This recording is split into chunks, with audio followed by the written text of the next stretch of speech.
Di dunia penuh distraksi, fokus adalah kekuatan super. Ini namanya deep work, fokusin pikiran.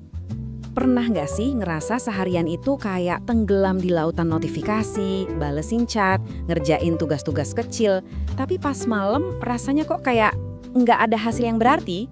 Nah, hari ini kita bakal bahas penawarnya, sebuah konsep keren dari Cal Newport yang namanya deep work. Kalau Anda pernah ngerasain ini, Anda nggak sendirian. Ini nih paradoksnya zaman sekarang. Jadwal kita penuh, inbox email kita meluap, tapi rasa pencapaian yang benar-benar nyata itu justru kosong. Nah, perasaan inilah yang akan kita bongkar bareng-bareng. Akar masalahnya itu ada di sini nih. Ada pertarungan konstan antara dua mode kerja. Di satu sisi, kita punya shallow work atau kerjaan dangkal. Ini tuh si biang kerok kesibukan, balasin email nonstop, ikut rapat yang harusnya bisa diselesain pakai satu pesan, dan ya, godaan scroll media sosial yang gak ada habisnya. Terus di sisi lain, ada sang jawara sejati, deep work. Disinilah semua terobosan, karya hebat, dan kemajuan yang sesungguhnya itu lahir. Oke, cukup ya ngomongin masalahnya. Sekarang yuk kita fokus ke solusinya. Mari kita bedah bareng-bareng, apa sih sebenarnya deep work itu?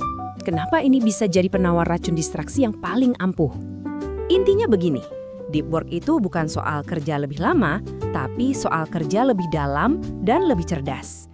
Coba bayangin deh seorang desainer yang lagi benar-benar fokus ngerjain satu proyek. Atau seorang musisi yang lagi bikin lagu tanpa keganggu sama sekali. Itulah kondisi flow, di mana otak kita didorong sampai batas kemampuannya buat menciptakan sesuatu yang baru dan benar-benar bernilai. Gini deh cara ngelihatnya. Di zaman sekarang, kerjaan-kerjaan dangkal itu bisa diotomatisasi. Siapa aja bisa sibuk. Tapi kemampuan buat fokus tingkat tinggi dan mecahin masalah yang rumit, nah itu yang nggak bisa digantikan mesin. Inilah yang bikin Anda jadi super berharga. Inilah superpower profesional Anda. Dan kabar baiknya adalah deep work ini bukan bakat bawaan lahir yang cuma dipunya segelintir orang. Bukan, ini adalah sebuah skill. Anggap aja fokus itu kayak otot di tubuh kita. Makin sering kita latih dengan sesi kerja yang terarah, ya makin kuat juga dia buat nahan beban distraksi. Oke, otot fokusnya udah siap dilatih nih. Pertanyaannya, gimana caranya? Nah, di bagian ini kita bakal beralih dari sekedar teori ke praktek.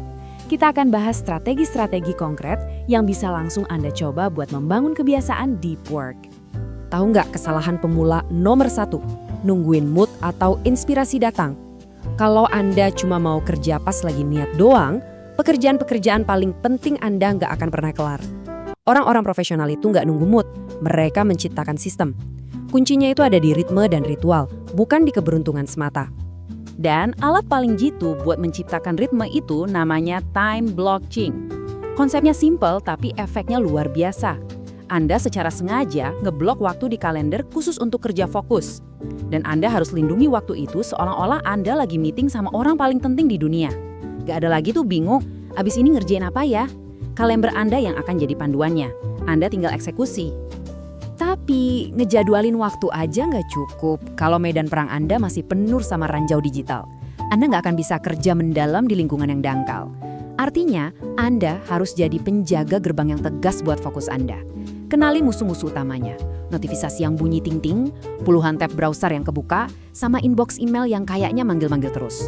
Matiin, sembunyiin, pokoknya lakukan apapun untuk menciptakan benteng konsentrasi Anda sendiri. Sama pentingnya dengan cara memulai kerja mendalam adalah cara mengakhirinya dengan benar. Disinilah ritual shutdown berperan. Ini tuh kayak saklar off buat otak Anda, sinyal yang jelas kalau hari kerja sudah selesai. Tanpa ritual ini, kerjaan tuh cenderung bocor ke waktu pribadi, bikin kita ngerasa on terus dan nggak bisa istirahat total. Ritual Anda bisa sesederhana ini loh. Pertama, cek terakhir kali email dan chat, pastiin nggak ada yang darurat. Terus, lihat lagi daftar kerjaan, tandain mana yang udah selesai. Abis itu rencanain satu tugas spesifik buat besok pagi biar nggak bingung lagi. Beresin juga meja kerja Anda, ini penting sebagai penanda fisik. Dan terakhir, ucapkan sebuah kalimat pemicu, misalnya shutdown selesai. Rangkaian ini ngasih tahu otak kita, tugas hari ini beres, waktunya istirahat. Ini mungkin kedengarannya aneh ya, tapi untuk bisa bekerja secara mendalam, Anda juga harus belajar untuk beristirahat secara mendalam. Pikirin deh atlet profesional. Pemulihan itu sama pentingnya dengan latihan.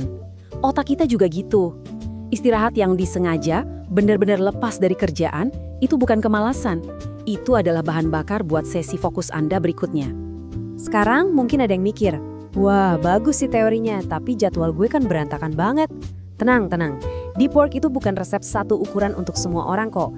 Cal Newport ngejelasin ada beberapa filosofi atau gaya yang berbeda. Yuk kita cari tahu mana yang paling cocok buat Anda.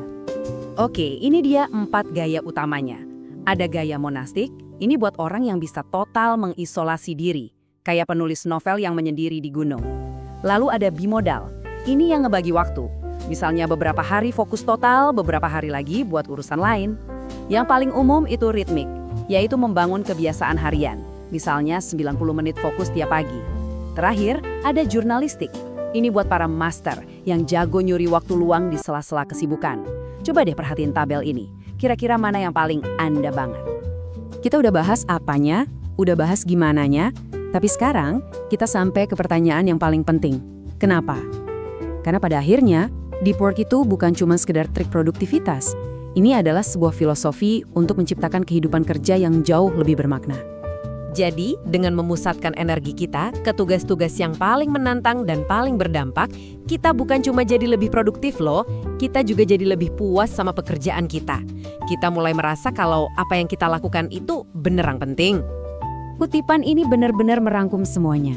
Deep work itu pada dasarnya ngasih kita kompas. Di tengah dunia yang super berisik dan penuh hal-hal sepele, ini adalah alat untuk mengarahkan energi kita ke hal-hal yang benar-benar berarti. Nggak cuma dalam pekerjaan, tapi juga dalam hidup. Jadi, saya mau tinggalkan Anda dengan pertanyaan ini. Di balik semua distraksi dan kesibukan itu, karya hebat apa sih yang sebenarnya sedang menunggu untuk Anda ciptakan? Potensi itu ada di dalam diri Anda. Jangan biarkan ia terkubur selamanya di bawah tumpukan pekerjaan dangkal. Gimana penjelasannya? Jangan lupa like, share, dan follow channel ini ya.